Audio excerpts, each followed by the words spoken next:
Thank you. It's great to be here. My name is Dr. Arvind Janab. I'm a naturopathic doctor. I work at the Susan Samoy Center for Integrative Medicine, which is part of UCI Integrative Medicine. If you're familiar with it, the center is really involved in research as well as the clinical services that focus on integrative medicine.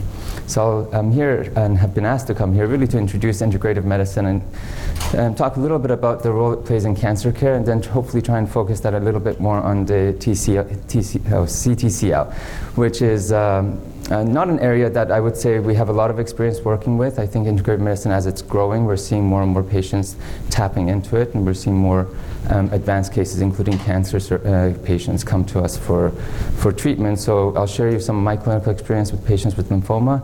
We know that in some of the centers, and I'll introduce them as well at the end, there are centers that are focusing on cancer care, and they'll probably have more to share with you as well as we get the research and the clinical data come in. So how many of you have had any experiences with integrative medicine? Anyone? So not very many. Integrative medicine, if you haven't, how many of you have heard of it? Okay, good. At least there's a few more that heard of it. I'll do a quick introduction of it. I think it's really important for you to appreciate what it is. There's lots of different terms that get thrown around. There's integrative medicine, complementary and alternative medicine.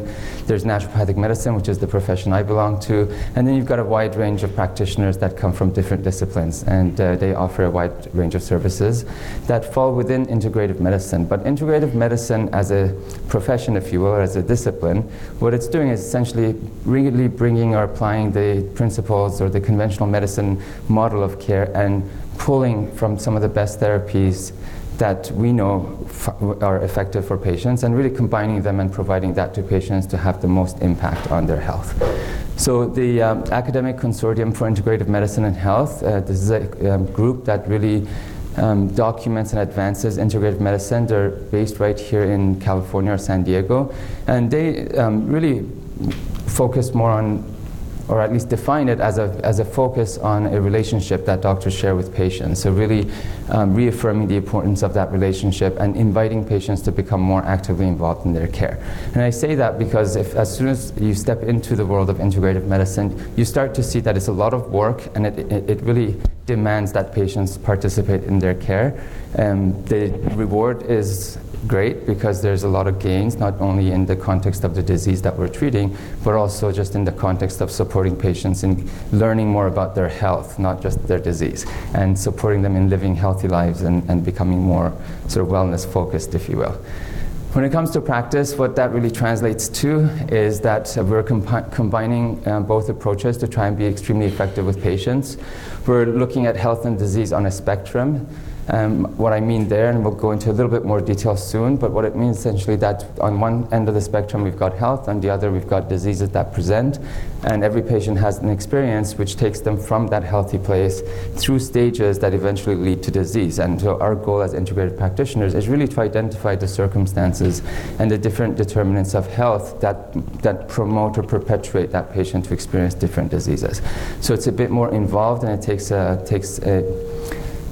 so what we end up doing is spending a lot of time with patients. Our initial appointments can be from 90 minutes to 2 hours, and that usually means we're doing a thorough history of their environmental exposures, their lifestyle, their diet, their stressors, their relationships, and we sort of start to build a profile, if you will. And that profile helps us understand what are the determinants of health that are perpetuating or promoting disease in that individual. And then we can tailor treatments to support the patient in moving forward and making change that's sort of wellness promoting. And the last piece, which you'll hear a lot more about, is the functional diagnostics.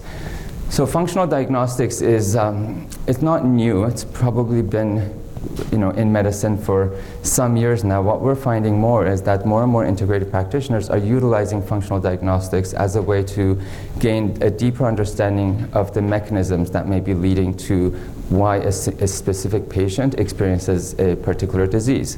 And what that means is, instead of identifying a disease based on its symptoms, we're looking for functional information. So information how the organs or systems are functioning that might give us clues as to why they're developing, in this case, say lymphoma, but in other cases it could be food sensitivities, it could be diabetes or hypertension and so on. And functional diagnostics focuses on biochemical pathways. So it sounds like you heard a lot of biochemical pathways earlier. So what we're going in with targeted assessments, looking at specific pathways that may be compromised, that if we can promote or enhance those pathways, then we'll see better outcomes in patients. More recently, you've probably heard of the field of epigenetics, and epigenetics has taken it as one step further, which is looking at genetic polymorphism, so looking at individuals and their differences, their genetic differences, which make them more susceptible to a certain condition and also more tolerant of, say, specific drugs, or more responsive to specific drugs. And that's helping us. It's what we call pharmacogenetics, or pharmacogenomics, which is a field where we're now able to tailor drugs to specific patients based on genetic polymorphism and expect a certain outcome. So we can anticipate side effects or adverse reactions based on their genetic polymorphism and then select drugs that would be best suited to them. So this is the spectrum of health I was mentioning. So we've got the wellness on one hand. So we've got healthy mind, body, optimal organ function, balanced, and adaptive. That means an individual is balanced. They can adapt to the different stressors that come up for them. As they move through the spectrum, then dysfunction sets in. These are essentially what we define as functional changes that happen. It's sort of the state or the stage before disease is introduced. So before disease actually happens or is diagnosed, patients undergo dysfunction, or they go through functional changes that can be assessed. And that's what we're focusing on, is how can we assess functional change before it becomes disease. And then this is where we have decreased function of organs and systems, the weakened organs and systems, sometimes due to different factors such as nutrient deficiencies.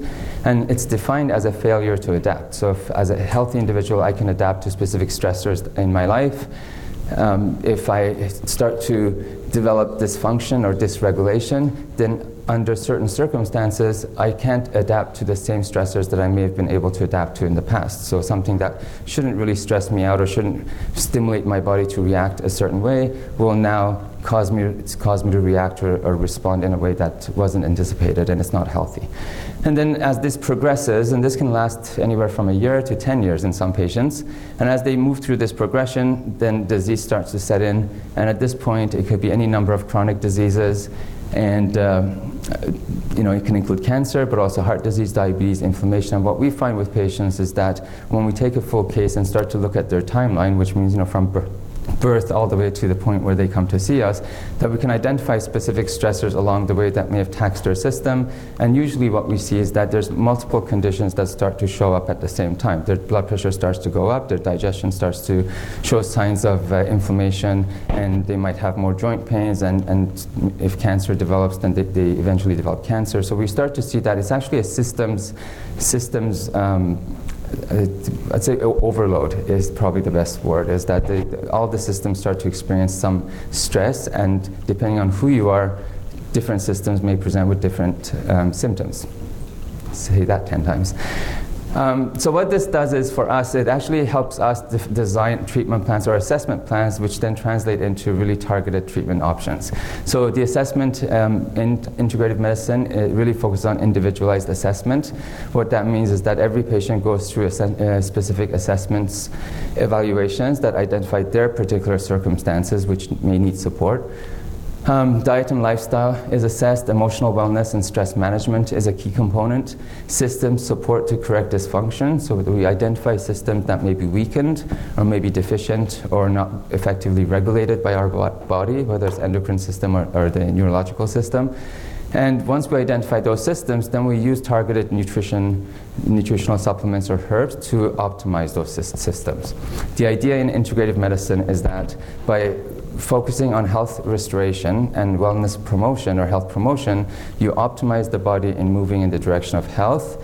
We still identify disease, we still use medication or targeted treatments that target the disease, but again, the balance is that you optimize the patient's health and the conditions under which they can move towards health, and then you address the disease. And by combining those two, we see a lot more effectiveness in approaching or addressing specific conditions, and the outcomes tend to be a lot better. A little longer and it takes a lot of effort, but I think what we're finding is that it's more sustainable, the benefits that are experienced. So the defining principles of integrative medicine, just real quickly, just to tell you what some of the emphasis is on. The emphasis is on patients. Patients are partners in their care. They participate very actively. As a result of that, there's a lot of health education that goes into it. Our center does a lot of health education through seminars and workshops where we encourage patients to participate and learn as much as they can about their condition, but also about some of the concepts that really drive the treatments that we offer.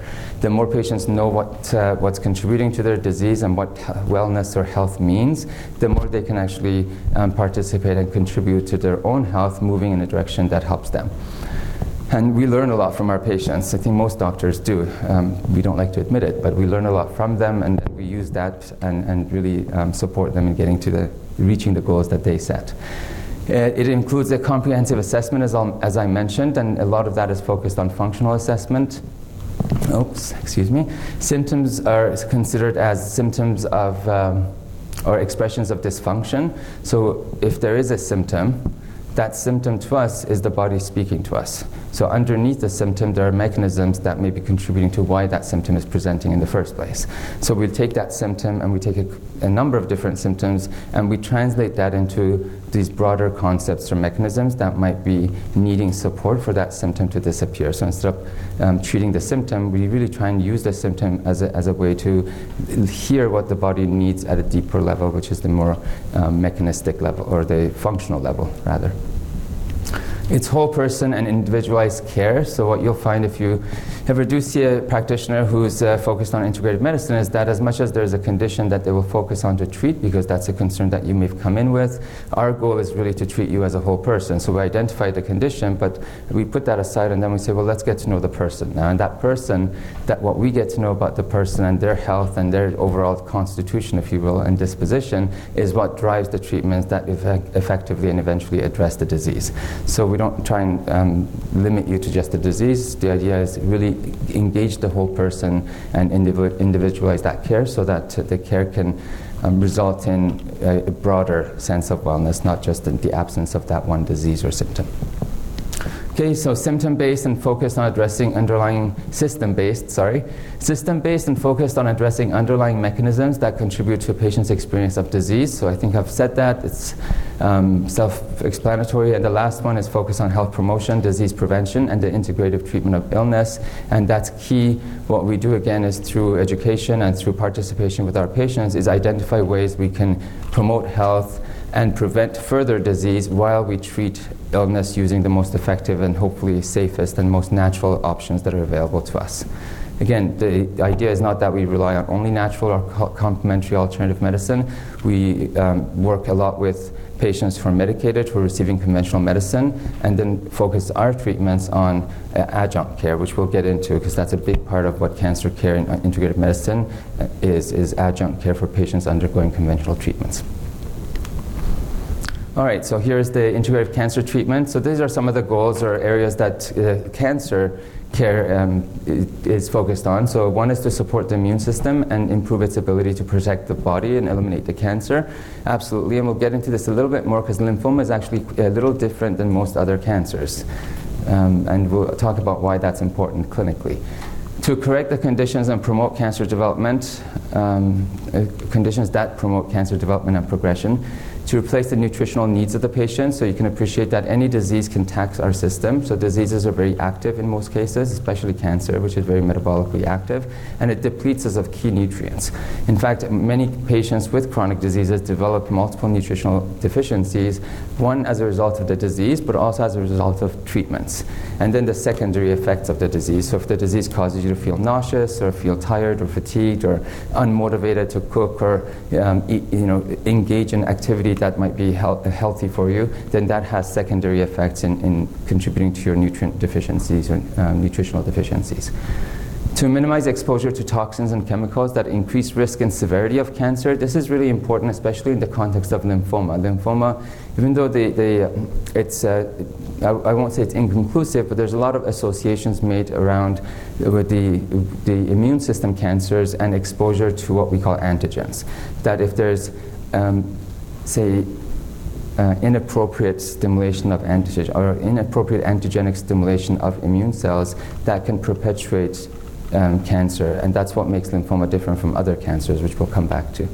and to reduce the side effects of chemotherapy and or radiation while enhancing their effectiveness. So we know there's a lot of studies now that have come out looking at specific nutritional treatments that not only help minimize or reduce side effects of chemotherapy, but in fact they augment some of the effectiveness of chemotherapy and radiation. So what they're finding is that patients require less medication to have the same benefits. So less chemotherapy medication and less radiation doses, and they have the same effectiveness as patients who don't have the support from nutritional herbal treatments.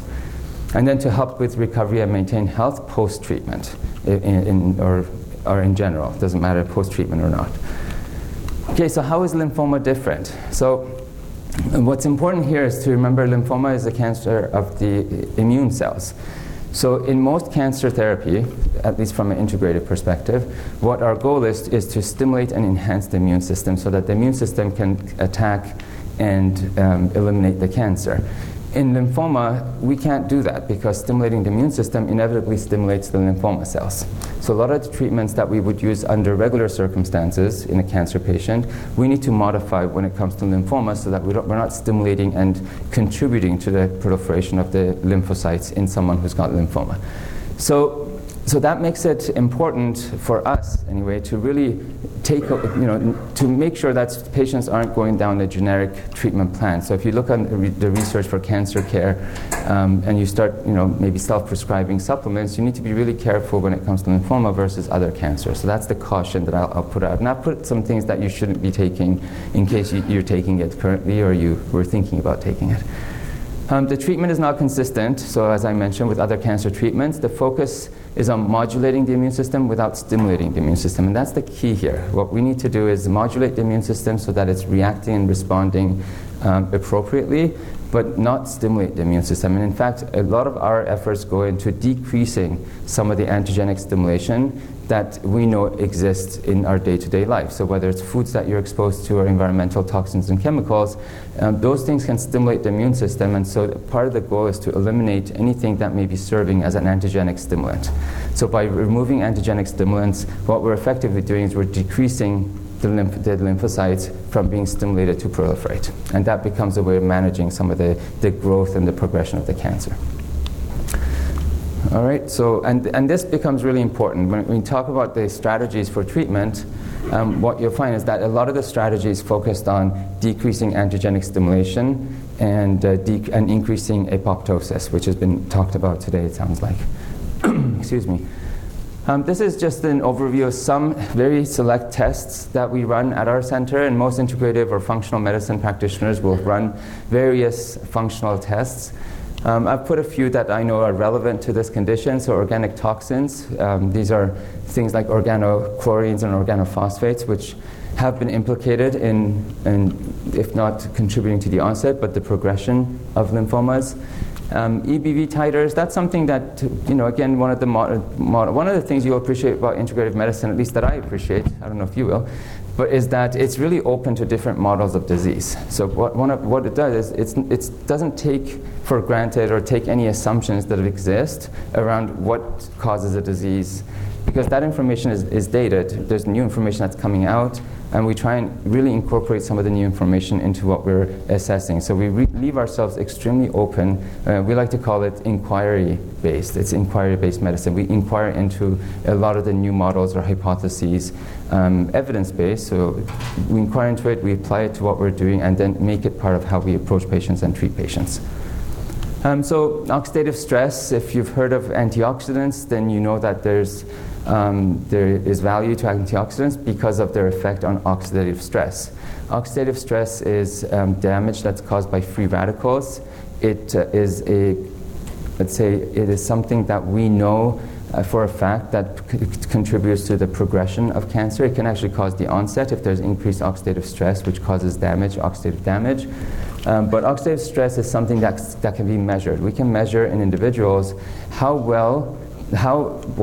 much what their oxidative capacity is. And if the patient's oxidative capacity is low, that means they're going to produce a lot more free radicals, and they don't have the capacity to neutralize those free radicals.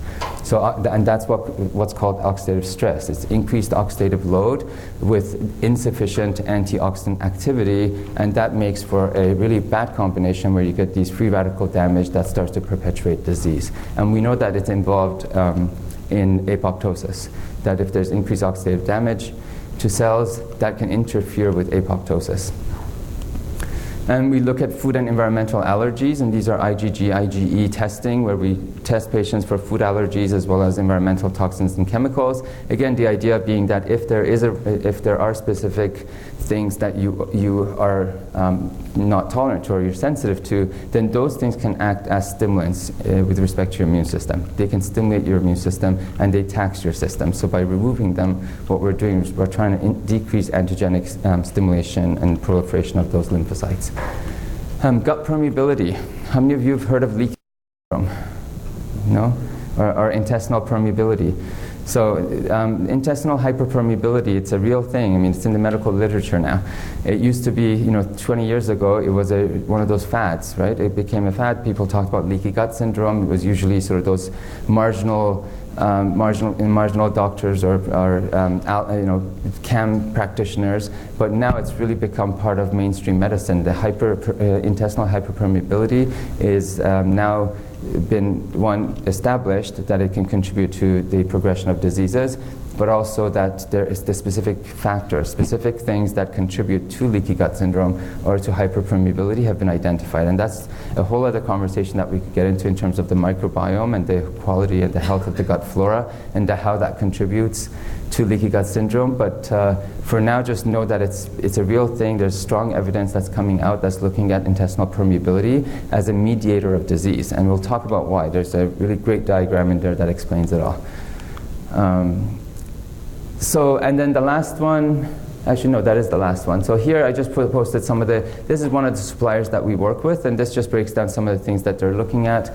These are all environmental toxins, and the last one is looking at toxic metals, which is really heavy metals, not implicated in the lymphoma as far as we can tell. There's no study, there's no evidence that heavy metals have contribute to T-cell lymphoma, but it was just part of the panel, so I included it there. Okay, so what does all this mean? So we do our functional assessments. We know that lymphoma is different than other cancers when it comes to how we support and treat it from an integrative medicine approach. So what do we end up doing? Because we need to have a clear strategy when we work with patients. So our strategy is really first decrease proliferation and increase apoptosis. Absolutely important, and we have evidence in clinical nutrition that support the use of the nutrients that we use that show directly a direct link or a direct association with increased apoptosis when those nutrients are introduced into clinical cases. Decrease antigenic stimulation. Okay, so we're going to do that by identifying the chemicals, by identifying any food sensitivities, and then taking measures to minimize exposure, but also in the context of the gut health, taking measures to really improve intestinal health and intestinal permeability so that antigens aren't crossing that barrier and causing stimulation of our immune cells. The third one, improving digestion by eliminating food sensitivities and gut hyperpermeability, increasing antioxidant activity, stress management and mind-body interventions. Again, I don't think I need to say, anyone who's stressed, who has been stressed, knows that it has a direct impact on their health, whether it makes you more tired or just less resistant to some of the negative effects of the disease. So working with patients to really incorporate some stress management techniques and working with mind-body interventions to support that is really valuable. And again, we do that through different types of workshops and seminars, but I think every practitioner incorporates it differently within each visit as well, just identifying and talking about some of the stressors and things that contribute to your particular experience of health. And then the last one is to really adjunct support, especially in the case of patients actively undergoing conventional treatment, is providing adjunct care, making sure that those patients have the support they need so that they're experiencing less side effects and they're getting the most effectiveness out of those treatments. Okay, here's my diagram for gut permeability. So Yeah, quite scientific, I thought. So, but really telling. It really tells you what's going on. So this is really not what gut permeability or intestinal permeability is about.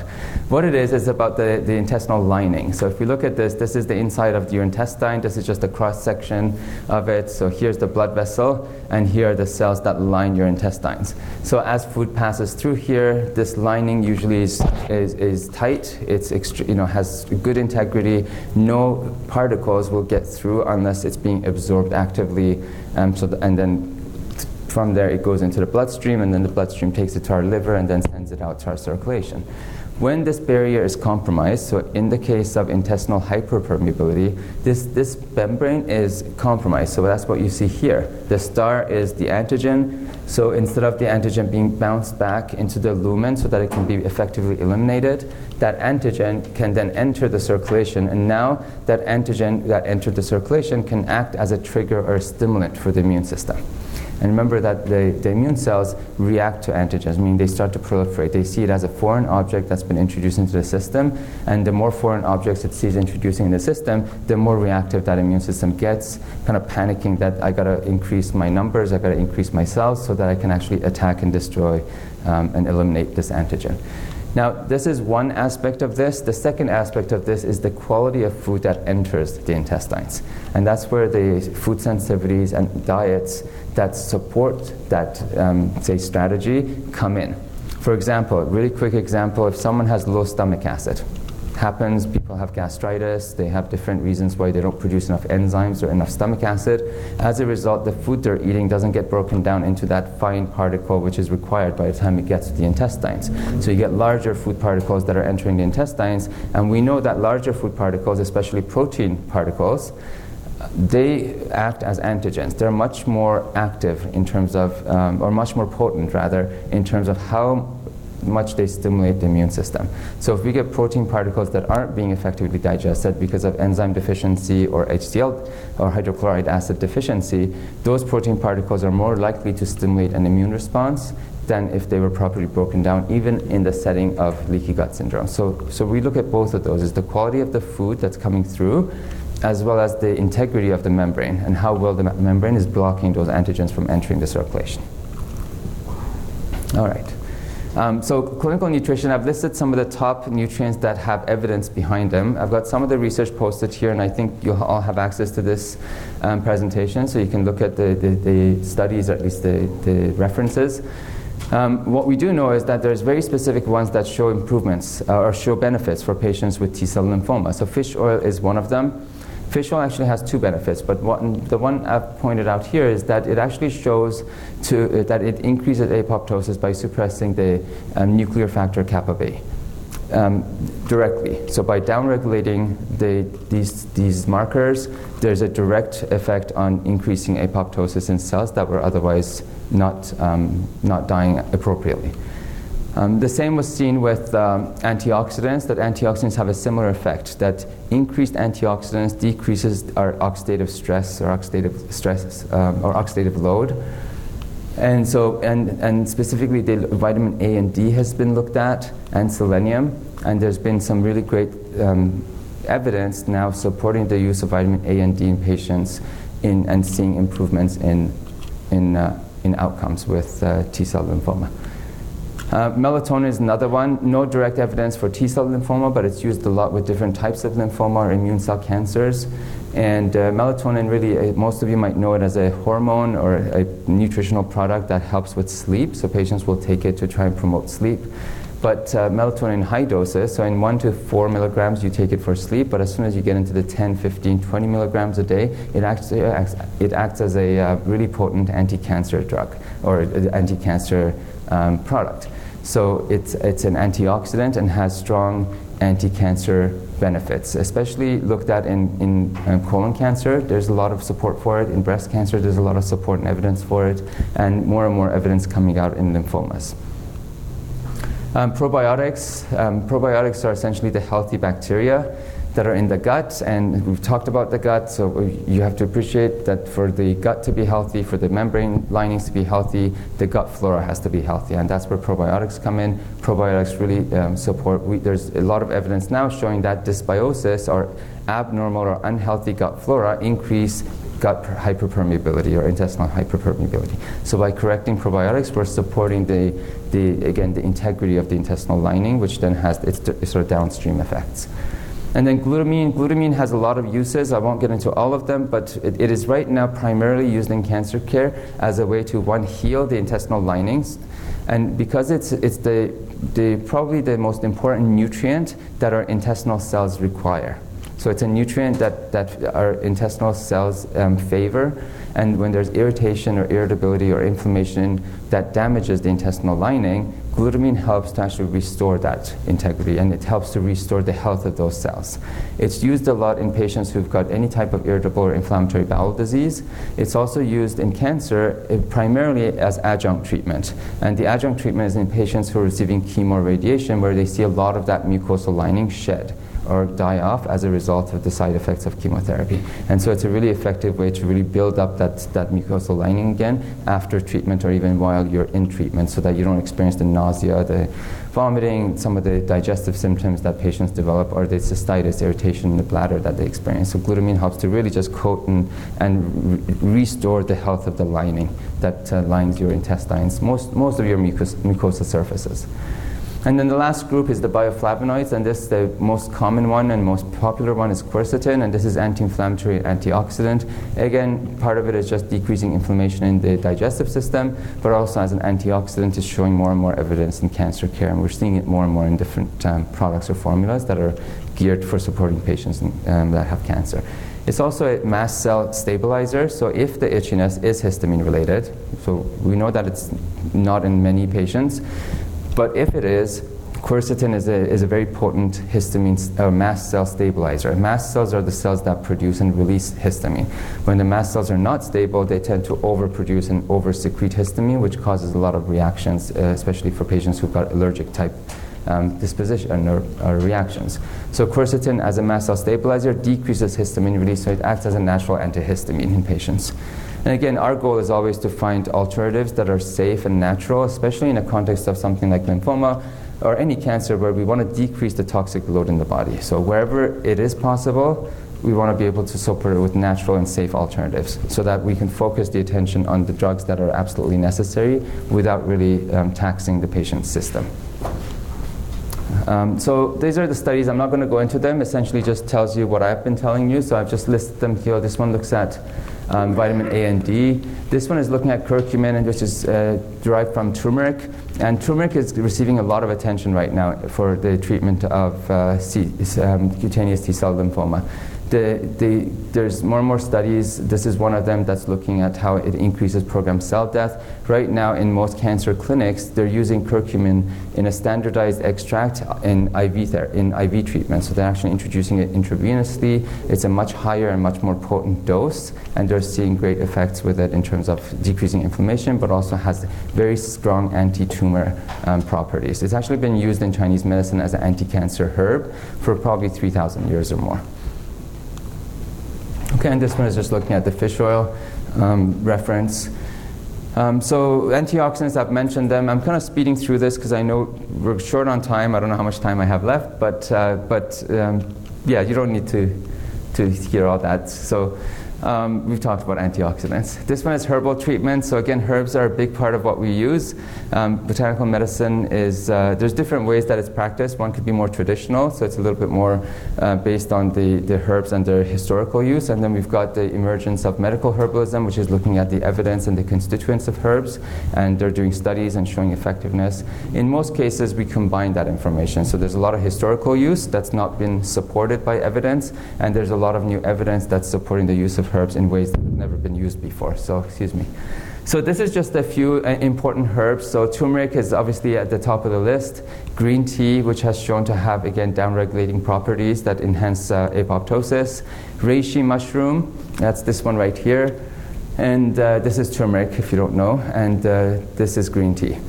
And then burdock, which is a really important herb. This is Arctium lapa. It's used a lot in cancer. But burdock is what we call, if as trained herbalists, we'll call it a glandular herb. Essentially, it's a herb that really has an affinity for glandular type growths. And lymphoma falls into that category. And we see this in a lot of, we use it in a lot of anti-cancer or tumors or resolving formulas. And then Phytolacca americana is another one. Now don't go home and start making a tincture or making a tea from this.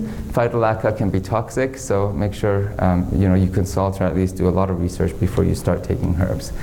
And then I've got two here that should absolutely be avoided, but they're often found in cancer products, so products that are promoted for cancer care.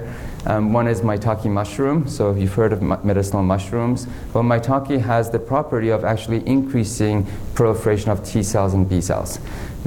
So it's great for most cancers because you want to increase the immune system so that the immune system can fight the cancer.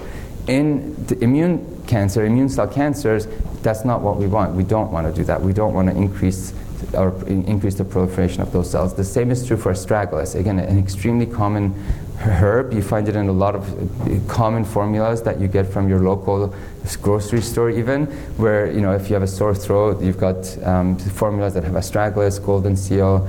If you've got a viral infection, it's like the flu and you want to take something natural, most often it will probably have a combination of maitake, astragalus.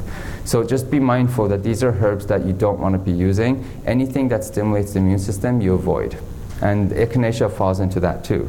So if you're going to go and buy natural products to support you, say if you're catching a cold, make sure you know that anything that promises to improve your immune system so that you can overcome an infection or a cold or a viral infection is absolutely not appropriate for you as a patient if you've got T-cell lymphoma, for any lymphoma patient.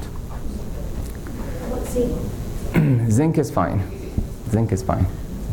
So this, again, I'm not going to go through the herbs, but this is just an example of a formula. This is in the form of a tincture, so drops. These are alcohol-based tinctures, and this is an example of a formula that we use specifically for lymphomas and T-cell lymphoma. And these are herbs that are safe and have shown to be very effective in helping patients with the lymphatic cancers. Not just lymphatic cancers, because again, from integrative medicine, we're just supporting a system. We're not attacking the cancer. So it's good for any type of lymphadenopathy, in fact. So anytime there's increased lymphatic proliferation because of infection or toxicity, these herbs can help to move that congestion, if you will, in the lymphatic system. Okay, and then of course, integrative medicine wouldn't be integrative medicine if we didn't talk to patients about diet and lifestyle. So again, I'll spare you all the details, but you can appreciate that it really focuses on eating natural, healthy, nutrient-rich foods and maintaining an active lifestyle so that you feel healthy. So as much as you put energy into treating the disease, make sure you put equal to, if not more, energy into promoting wellness and your health, because that's really the key, is stay healthy in spite of having a condition, as opposed to submitting to the condition and feeling sick. Okay, and then the treatment-related side effects.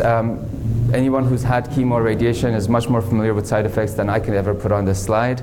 But the reality is that a lot of these side effects can be managed. We see some significant improvement in patients, or just significant prevention of side effects in patients who supplement or co-manage their care when they're receiving chemotherapy or radiation. We've had patients who literally will experience no side effects to treatment and have all the benefits of treatment. And that's because the side effects can be managed very directly, and there's a lot of evidence for herbs and nutrients that specifically address those side effects. Okay, so am I going to get the... We actually have a wedding that has to... Okay, all right, well, I can be done, so I'll go through real quick. So pruritus, you've heard a lot about this already, so I won't say anything. The only thing I'll say is that licorice gel. Maybe, whoever's listening, you can think about that. It's something that acts like a corticosteroid, but has shown to really reduce itchiness, but it's safe. You can wrap yourself up in it as much as you want. And then traditional Chinese medicine, seek out acupuncturists because they'll be able to support you very much. And then the last thing I'll put up here is just who we are, because I think it's important. So as an integrative clinic, we actually have, this is our clinic, so just to point it out, it's the Susan Samley Center. This is how sort of our front area is set up, so you'll see that we rely a lot on nutraceutical supplements, but also some herbs, which you don't really see here. And then this is the team of doctors, and we work as a team. We collaborate quite a lot, and we're always approaching patient care as team care.